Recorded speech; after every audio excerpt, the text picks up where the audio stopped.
Hey everyone, welcome to Boot to Boom, the #1 live streaming show taking you from bootstrapping to booming. We're here every Tuesday night at 9 p.m. Eastern to get your PayPal popping, your business booming, and your life and relationships to explode. I'm your host, Avalaura, and this is my amazing co-host, Jessica.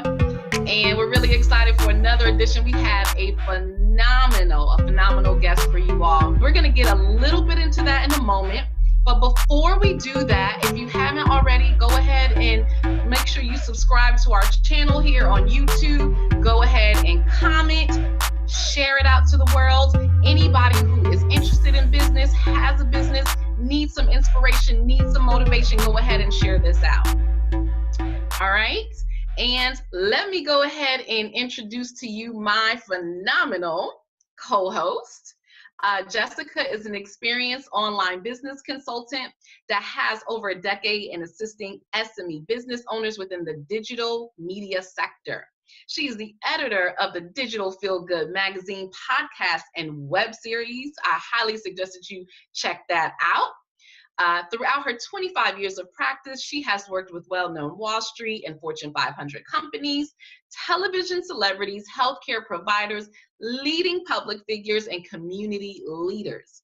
And one of her greatest achievements has been to actively participate in the leading successful negotiation of a multi-million-dollar partnership.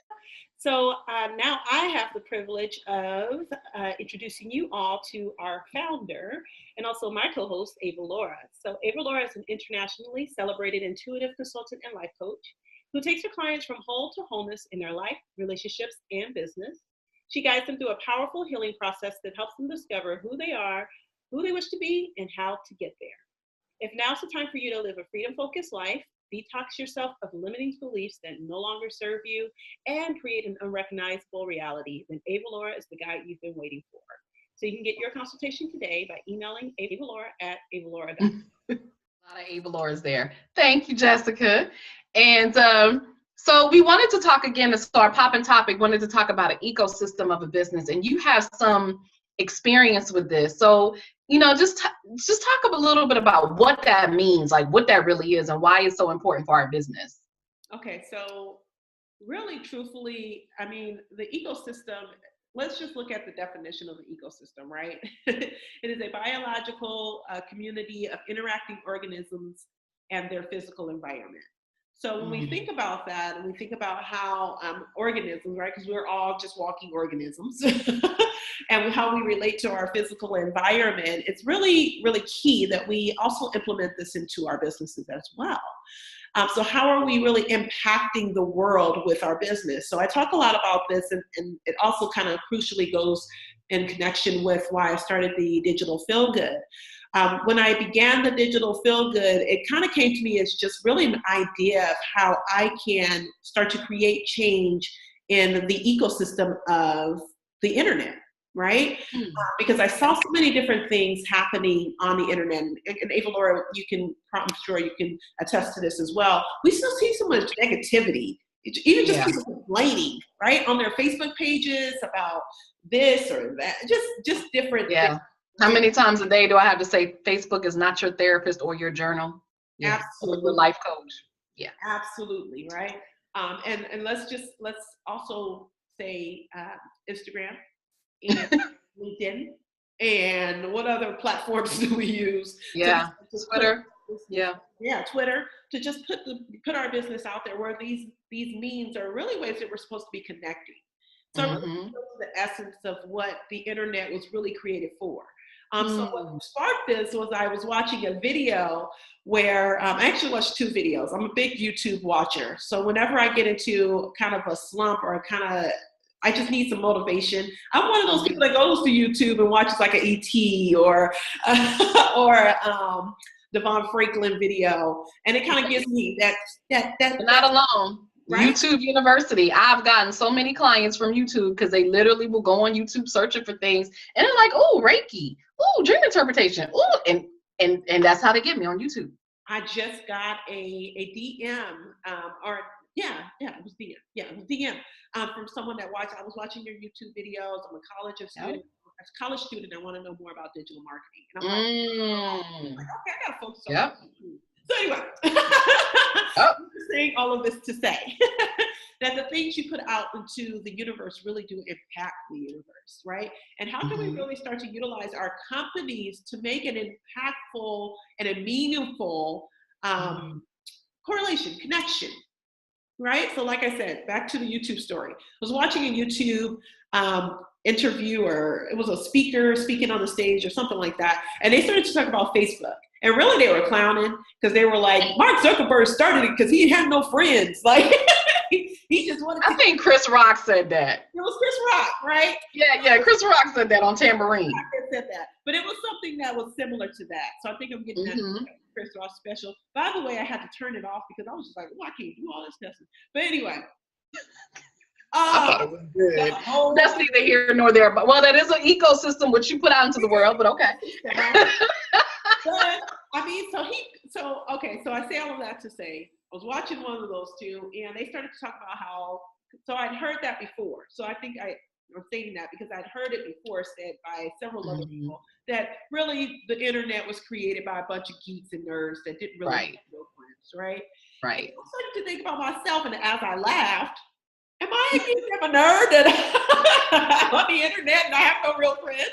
And I said, that's kind of true. But on the other hand, you know, I do, these are real interactions, right? Avalaura and I have been friends now, oh my gosh, like it's been like 2 years.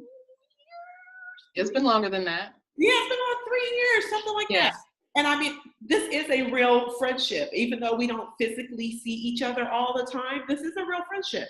And so when I started to think about that, I'm like, that's not necessarily true. The connections that I've built with a lot of people online are stronger than some of the connections really I have in person. So I wanted to start to cultivate that a lot more and focus in on that. And the real reason why we have the internet and why we have the information highway. It's called the information highway for a reason, because we're supposed to be providing information to those who are searching for it.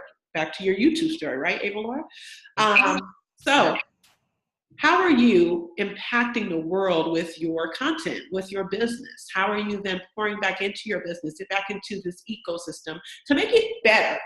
Not to pull away from it and to drain it of its energy because you're complaining and because you are like, my life sucks and nobody likes me, or everybody likes me and I'm just so, you know, but really, you're really, you know, you're shutting down Instagram or Facebook or Twitter or whatever, and you're just like crying because you feel like that's the only thing you can do is get a couple of likes, but nobody really truly knows you. So really connecting in an authentic way, really is what you're saying. Absolutely. So really think about that. Really think about the ecosystem that you are contributing to when you started a business. Because ultimately, the second YouTube video, and I know for sure this was the YouTube video because it was a TED Talk, there was a guy that was talking about some soaps, hand soap. I can't remember the name of it.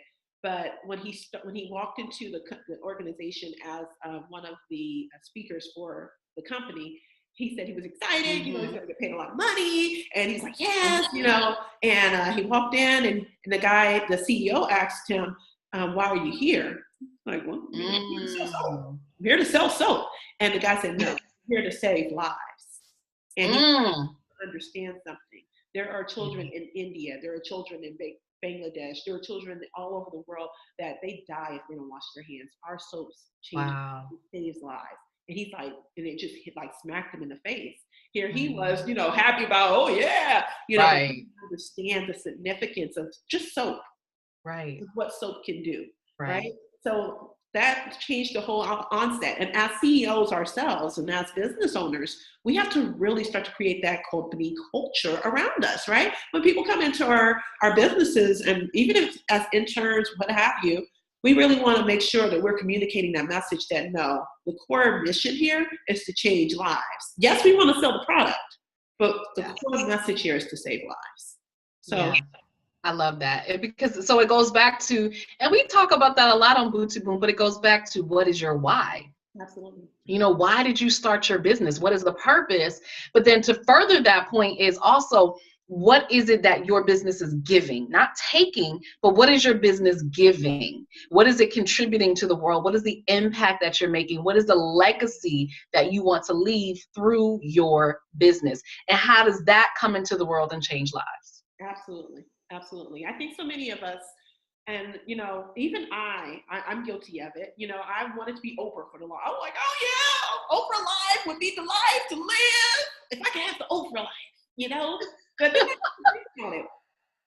I couldn't live the Oprah life. Like, I have children. I have, you know, a husband that depends on me. I was listening to one of Oprah. Oprah was just kind of talking, and somebody had kind of caught her like on Instagram, and she's like, "Yeah, I did like 30 interviews today. I would fall out.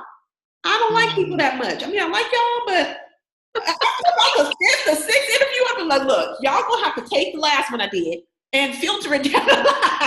So for anybody who's watching, I don't want to be Oprah, but I can absolutely live the Oprah life. I'm just saying. I absolutely am claiming it. I can live the Oprah life. Go ahead. Let Lord have the Oprah life, but for me, I came to terms with the understanding that I don't need 50 million or a zillion. Mm-hmm. I would be good with just 1 million. Just 1 million, I'm fine. You know, but that's okay for me, because I think you know, there's a reason why I don't have a level of like a ton of followers and all. I don't think I can handle it. I can't handle somebody being all in my business, taking pictures of me all the time. I would be ready to fight. So I had to understand, you have to know yourself, you know? Absolutely. But what I think what you're saying is so important, though, again, is that we're talking about the ecosystem of our business. Absolutely. You don't need all of that to make an impact. So when you're building your model, your brand, then you create it in a way that in order to touch lives, you don't have to work with many people. You don't have to be in people's faces. That's why you chose digital media. You can get out on digital media and you can touch the world just by pre-recording, not having to deal with anybody. Exactly. Makes sense. And that's not to say I don't like. Of course, I love having deep conversations. I love that. But at the same time, I know that there's a certain level that I can take. There's a certain amount, I should say, that I can take, you know? So I had to just understand that and come to terms with that. And like you said, I deal with, and I came to this recognition a little while ago too, I deal with leaders. Every client that I've ever had has been a leader in their field, right? Absolutely. So when you deal with leaders, you necessarily you're a leader, but you deal with a higher level and a higher caliber of clientele. So you really don't need all of that, you know? Yep. So I'm the same way. Absolutely. Yeah. And so I think, you know, really what we're saying, and you're going to hear more from our guests really talking about the ecosystem of a business and how his business evolved and the purpose that it serves and how it gives back. So really what we're saying is we want you all to, when you watch this, really think about your business again and think about what you're giving, what you're creating, what you're putting out in the world and how it's feeding. But then also look at how it's feeding you as well. So look at it as a circle. It really is an ecosystem and how it all feeds in together. And it should all work in harmony with each other. So if anything is out of harmony, it destroys the ecosystem. Absolutely. So you want to pay attention to that, to your business. So let me give you an example. So Jessica said something great. Like, she could be making all of this money. She could be doing a lot of great social impact work, touching lives, but she's out there being like Oprah and she don't like that. That's a disruption in the ecosystem. That wouldn't work for her business. So therefore, she looked at her brand and said, you know what? I'm going to be more behind the scenes. I'll be on camera and I can do digital media, but I don't really want to go out there and be interviewed by a bunch of people and be out in the limelight. I'd rather be more behind the scenes. Yeah. So that's a full ecosystem where I'm actually more of the extrovert, where I want to be out in front of the camera. I want to be out there and I want to give back and I want to touch lives. However, like her, I don't want to deal with a lot of people. I work with a lot of leaders as well. So my business model is one of intimacy. It's definitely a boutique business where I have 5 to 10 clients. I'm good. I don't want to work with everybody. However, the way that I expand my message and touch the ecosystem and touch lives is by teaching, is by speaking, and by doing media. So that's the way I can touch more. But the people who work with me one-on-one are going to be those exclusive leaders, 5 to 10 clients. That's it. Absolutely. And no. Hey, welcome everybody. I'm so excited to announce our guest for this edition of Boot to Boom, Mr. Tayo Adesanya, and he's gonna correct me if I mispronounce his name, but I think I got that right. Right. So just a little bit about him, and he's gonna tell you more. His company, Agbara Life, is a West Oakland, California-based benefits corporation startup. And he is the founder, also a DC native, so my neck of the woods, whose Nigerian interests and experiences span all three realms in Agbara Life, which is fashion, tech, and social impact. Agbara's goal is to provide access for the youth to be inspired by experiences that create interest in the field of STEM education. So I'm really looking forward to hearing more about this. Please welcome our guest, Mr. Tayo Adesanya. Thank you. Tayo, how you doing today? I'm good. Did I get that right? Did I do okay? That was a great introduction. I ain't even really had one like that yet. So Perfect. So before we get into Agbara, definitely want to hear more about that. Just tell us a little bit about you and how you became an entrepreneur. Ooh, yeah, that's a loaded question. I've been, I've always kind of had a interest in entrepreneurship, even when I was in college. But I knew that what I wanted to do was going to be big, and it was going to require a lot of funding. So I decided to make sure that I put myself in a position that I could be taken seriously by really honing my skills in engineering. So I went to school at Purdue University. I majored in electrical engineering technology, as well as running track. So I was an All-American high jumper. And so I was doing both. I would be at NSBE meetings. I would go to frat meetings. I'm a Q as well. I'm a member of Omega Psi Phi fraternity.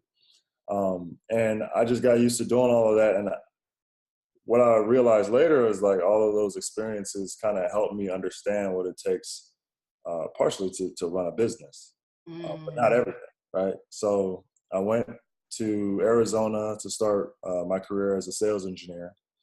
And I was really interested in working with startups and very large manufacturing companies, understanding the process of taking a concept and going through the manufacturing process to the point where they're selling millions and millions of these products on the streets. And I enjoyed that. I still kind of played a little bit of basketball on my time off. So I was doing both, and I got to that point where I either had to go and pursue basketball full time because I had a D League contract, the NBA Development League contract, and I still had this career that I had already started. I was 5 years in, and I decided to not take the contract because I was already making $85,000 a year at the time, and the contract was for 15 grand. That's not a lot of people know that basketball players, if you're not in the NBA or overseas and you already have a huge pedigree and resume, you're not making a whole lot of money just out the gate. Wow. So it's really an investment to do that. And I was already invested in engineering. And I enjoyed it. So I kept my pursuit there. And that's when I was okay, if I'm not going to do that, I need entrepreneurship to be my way to make similar levels of money. Right. So I went and got my MBA at Arizona State University with a focus in entrepreneurship. So learning how the business works from marketing, finances, management, operations, supply chain, all of that. And I try to complement that with my desire to be competitive, and that helped me understand a little bit more about what I wanted to do long term. And that's when I learned about the benefit corporation, being able to mix my passion for doing good while also still being a for-profit entity. Absolutely. To make money. So let me ask you something, because you said something really important. You said that you wanted to be taken seriously. Yeah. What does that mean, and why was that so important to you? Well, because first of all, I'm 6'9", so I walk into a room first question I get, do You you play play ball? basketball? And it's like, yeah, I did. I did pretty well, actually. I can do that. But that's not the only thing that I can do. Okay. I have this engineering degree right here. This little thing over here, this piece of paper. Yeah. Right here that I sweated for now. I sweated for that. Wasn't easy.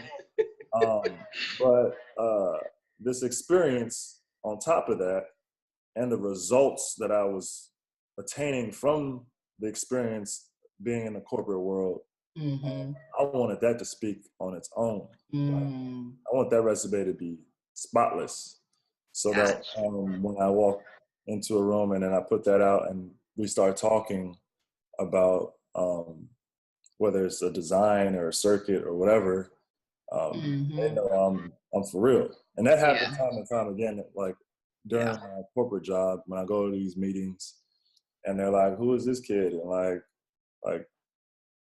what's your background? That's what they always ask. What's your background? Like, yeah, I went to Purdue. That's where it started. And it's like, well, no, not only that, I've been doing this for a minute, and you're actually not the biggest client that I've ever had. So, you know, those are the type of things that like will get people's attention and have them taking you seriously. So now we can get down to business and I can just like, you know, move on to the next. I love it. So for all of you watching, he means have your receipts ready.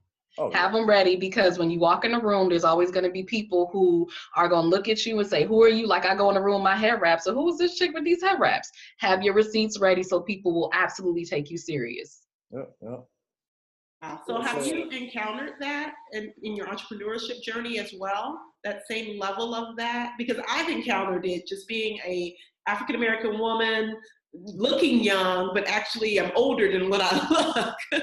So. Yeah, a little bit, but I don't even bless them with that kind of like attitude. Like it could very well be that, and I'll just look at it as like, okay, I'm not prepared for that, or that is not for me. You know what I mean? Like, so I don't really let that be a deterrent for what I'm trying to get towards. You don't even feed that energy. Yeah, exactly. I don't feed that at all. Like, if I have a roadblock, I'm either going to get through it or I'm going to get around it. So, yeah, when they come at me like that, because even how I dress now, I'm way more relaxed. So I don't necessarily have to go in these meetings with these suit and ties. I come with the receipts again, right? So, for instance, I'm raising money. I'm going to start the fundraising round here soon at the seed stage. And I don't really believe I'm going to like put on a suit. I'm not doing that. I mean, I'm not doing stuff actually for my own comfort, but it's not going to be for their benefit. When I'm doing that and I'm going through my pitch and I'm showing that I have traction and I have revenue and I've done the product development, I have experience doing that, and all of those things come out, they need to be able to look at the facts. Not really just how I'm dressed or whatnot, and because I feel like if they see that and that's a reason why they don't want to work with me, well then I don't want to work with them. Okay. Right. So you're clear about who your customer, your client, what the brand that you're representing, and who you want to work with. Absolutely. I'm about the culture too. So if you can't get with this, I don't want no parts of it anyway, right? Well, I think you said something really important, right? Because we talk about the culture and we kind of put this emphasis on wanting to relate to the culture and wanting to be the culture and things to that effect. But there are a lot of people that don't really embody that until it's acceptable on the other side for them to use the culture. Then it's like, oh, now we have the okay to use it, right? Yeah. So I love the fact that you're kind of embodying that and you're living that every single day. And also that you allow your products to speak for themselves, right? And you allow kind of the data to speak for itself. And I know you're a big math and numbers guy. So talk to us a little bit about kind of, because I want to hear the other side as well, because you also talked about how you want to reinvest into the community and that you want to, utilize your for-profit for that as well. So tell us a little bit about what you're doing there. Yeah, sure. So we're a benefit corporation, meaning that we want to have a measurable, positive societal impact in business. And before I go into what specifically that I do, some of the things that we're starting to find out is customers are becoming smarter, right? And they're starting to hold companies more accountable for how they operate. This tool called social media, they're using it. Exactly. Exposure. Yeah. Don't get exposed, right? So for me, I've always had the passion. Like I've been with the Urban League for going on 6 years now, holding various leadership positions. I actually founded the Bay Area Urban League Young Professionals. Okay. And so like my pedigree goes back, and it's like, I don't necessarily want to have to hide that and make money at the same time. There's no reason for me not to go ahead and pick something that I want to do that has a positive impact and incorporate that into the mission of the company. And it has a positive impact on your business, because now you can also use that as a tool to attract customers who already would be interested in your product. Gotcha. And now I sit on the same shelf as another product that may be similar, but now my product has a higher utility to the customer, because they actually can get satisfaction from that, to know that, oh, this company is doing good with the work that and with the prices that they're getting. I pay a little bit of a premium for that. And so, and moving into what we're trying to do, I got inspired to do engineering or to get into the field at an early age. I was like 15. I was just driving. I had a black Pathfinder with the hatchback, and I had two subs, right? I had two subs, and I had bought an amp, and I had the amp drilled into the two subs. It was so like you was one of the LL Cool J Cars Drive By with the booming system. Like you had it going on. Yeah, I had that really 2 blocks away, right? But it was like 2 weeks after I got it, or maybe like a month or so, it started to rattle, and then it just cut off. And like, if I hit a bump, it'll like go out, cut out. And I'm like, nah, man, this ain't right. This is not possible. And I didn't want to send it to the manufacturer, because I knew as soon as I did that, I'd be out of speakers for a month or 2 months, however long they want to get to it. So I opened up the amp, and I didn't know what I was looking at. I mean, it's a green circuit board, it's wires and chips all over the place. And I was like, well, this little wire look a little loose. That can't be good, right? And so, so I grabbed the soldering iron. I had just found out what it was like a couple weeks before that. But I bought one from like Radio Shack or something. It was like $5. So I go and I heat the lead on the little wire, and that was the ground that actually allows the electricity to flow from the speaker, or actually from the car battery to the radio, to the speaker, and back down to ground to go back to the battery. So, and it worked, and I was blown away. Like, that'll do it. Mind you, to go from not knowing anything about electronics to like doing something like that, it was powerful for me. And it was like, yo, this is cool. Like, I want to do stuff like this. And so I then took electricity classes. In high school, it was like 1, maybe 2 offered, and I was about to say, you had that? I didn't know they had that in high school. It was available, but like, granted, maybe 10, 15 people took it in the right, school. Nobody took it. Like, y'all were the nerds. I'm interested in this, so I'm going to go and see what it's about. And when I got to my freshman year in college, I knew far more than a lot of people that were going into it for the first time, that also came from my background. And they struggled. And by their second semester or first year, their sophomore semester, they were in another major. Yeah, everybody knows engineering major is like the hardest major. It's one. At Howard, like engineering majors, you never saw them at parties ever. But the thing is, granted, I was still there. But the thing about it is like, I was already conditioned. Like, I had seen a lot of it. I was like You it was prepared hard. yourself. I didn't even prepare myself. I just took a couple of those classes, and because I had seen it before, my second time around is like, all right, well, I guess I got a little bit of a heads up into what I need to understand, and it stuck quicker or longer, and I was able to adapt. I was able to get through those courses because I already had that engine going. You know what I'm saying? Like riding a bike, and you have to know those basic principles to be able to get to that stage to where you can feel comfortable learning in that environment, learning in that craft. And so what I want to be able to do is introduce that same opportunity for kids at a younger age.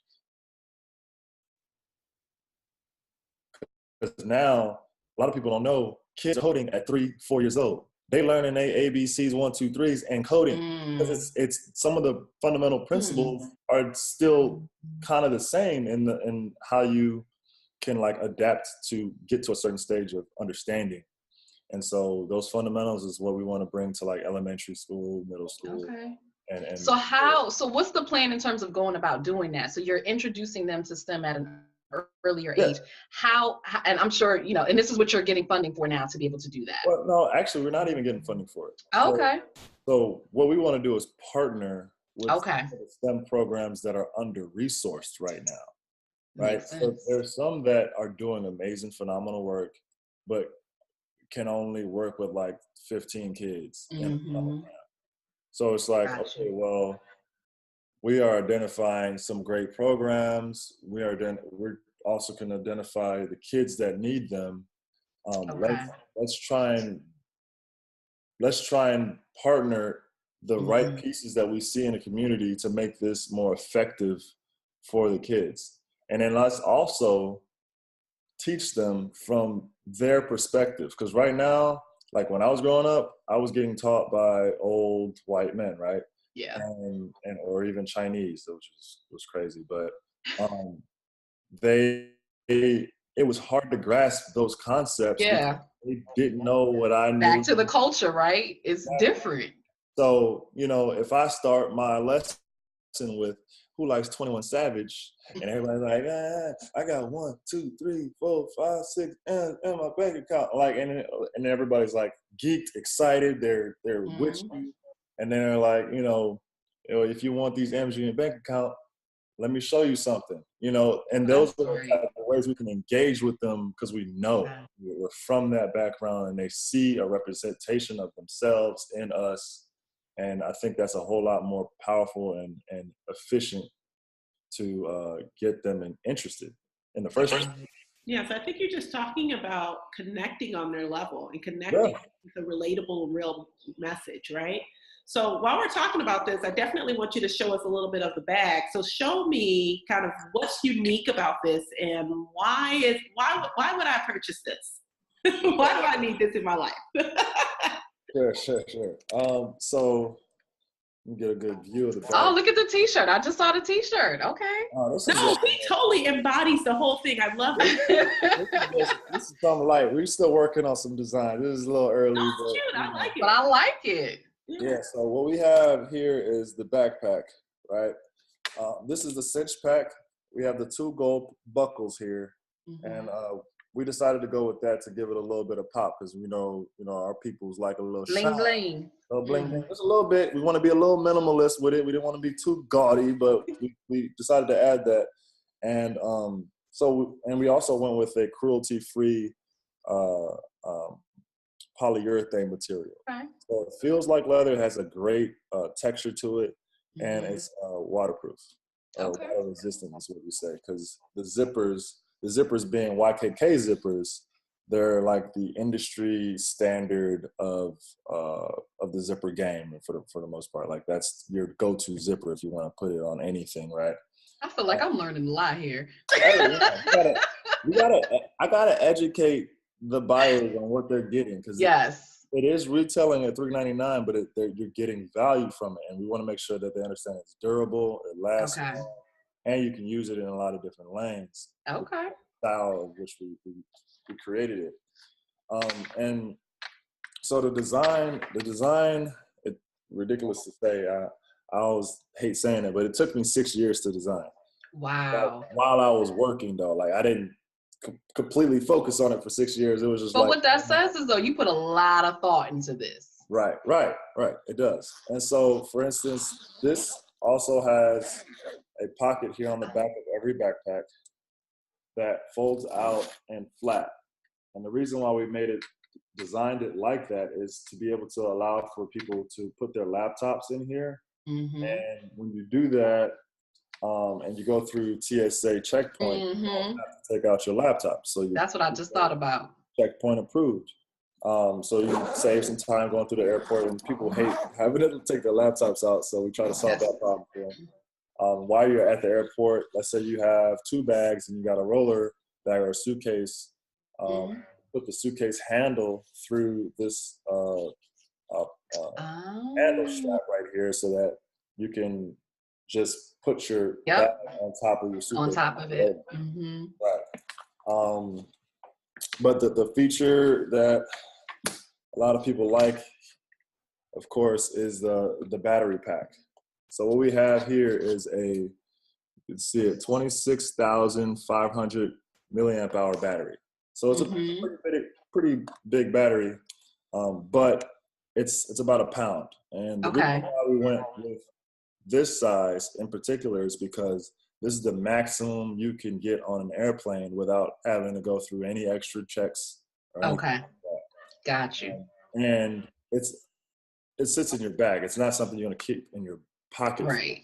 You can, but the whole idea is to have enough power to not only get you through your day, but to get you through your week.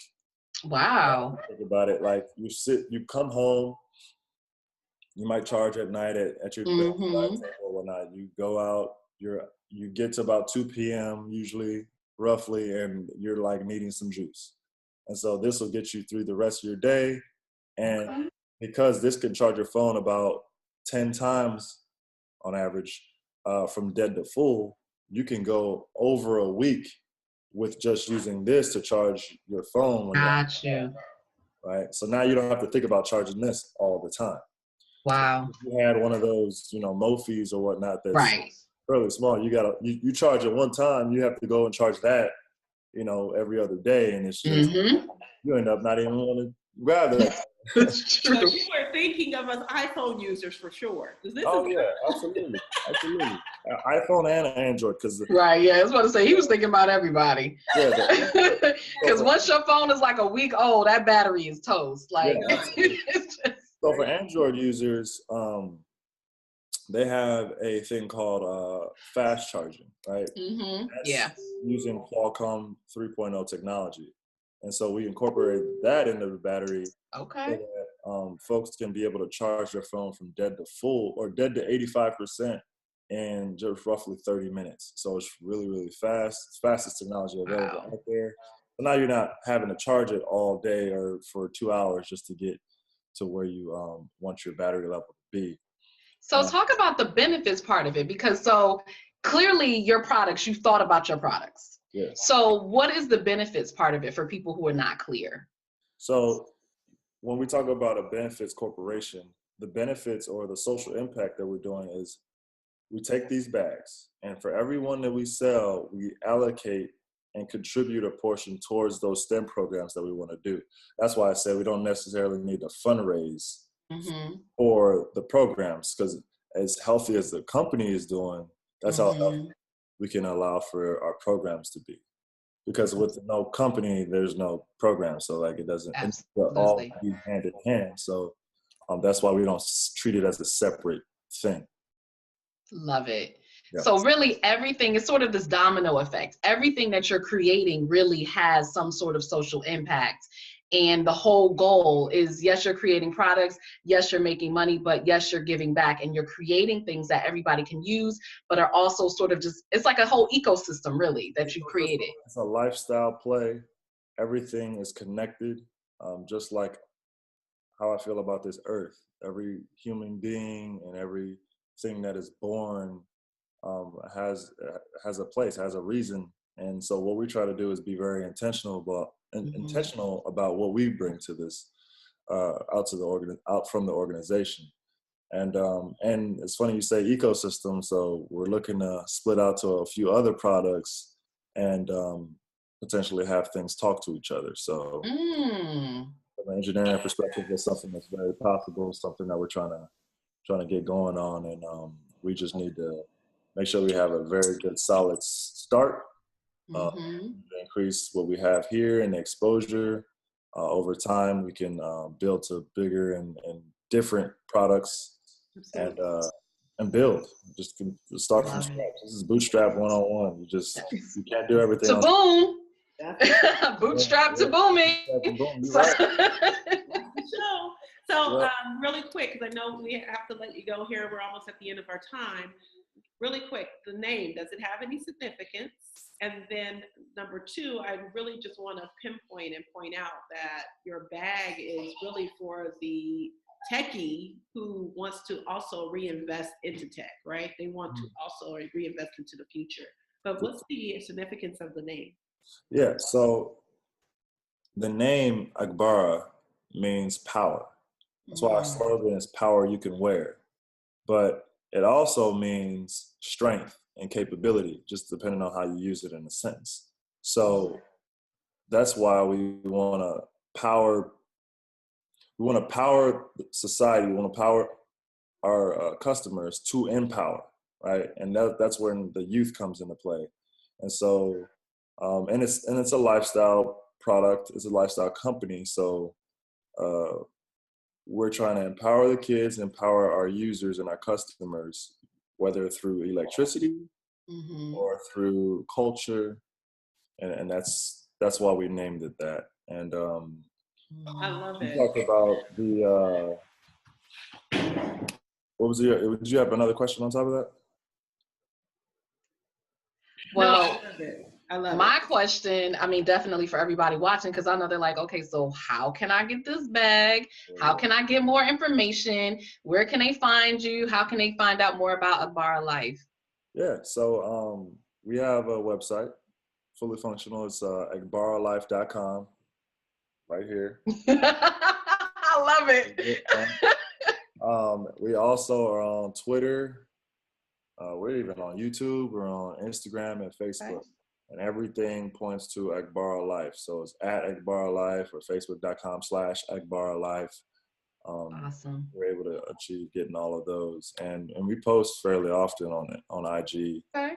Feel free to DM us. We love hearing suggestions. We just did a International Women's Day shout out to our co-founder, Dolores Brown. She's a wonderful woman. She's she's a chemist. A mom of two. She has a full-time job, and she's a co-founder for Agbara. Wow. Yeah, she's a powerful woman, just like my mom's. But we have a video out. You know, we would like for anybody to be able to shout that out as well. And just, if you support us in any way you can. You know, we like to do the same for others. You know, if they got businesses out there they want to shout out, reach out. It's community. Absolutely. I love that. Yes, it's a community. Yeah. So you guys be sure to not only power up your phones, but empower the next generation with education and the tools and the knowledge that they need. So we can really just get out there and make it happen. Like, this has just been an amazing interview. I've learned so much today. I have learned a lot. So thank you. I learned when I see a little thing that looks like it's not quite right, let me focus on that one. Like, that's going to fix it. I don't have to know nothing else. Just, that's not right. Yeah, honestly, your intuition is very strong. Don't even let it fool you. Yeah. I love that. Like, I don't need no electrician. That don't look right. That ain't. Joking. I'm joking. You can hear something that's like, oh, yeah. Mm-hmm.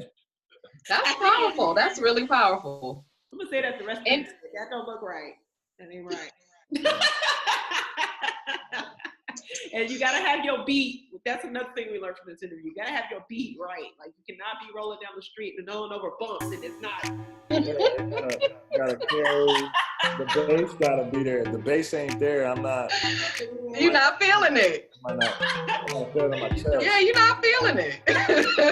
All right, Lord, take us out.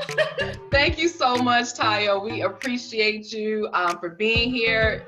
Y'all, please check out Agbara Life and shout him out. I love the work that you're doing, and you're right. We are a community, so we absolutely want to support each other. And make sure you tune in next week for another edition of Boot to Boom. We are here every Tuesday night at 9 p.m. Eastern to get your PayPal popping, your business booming, and your life and relationships to explode. See you next week.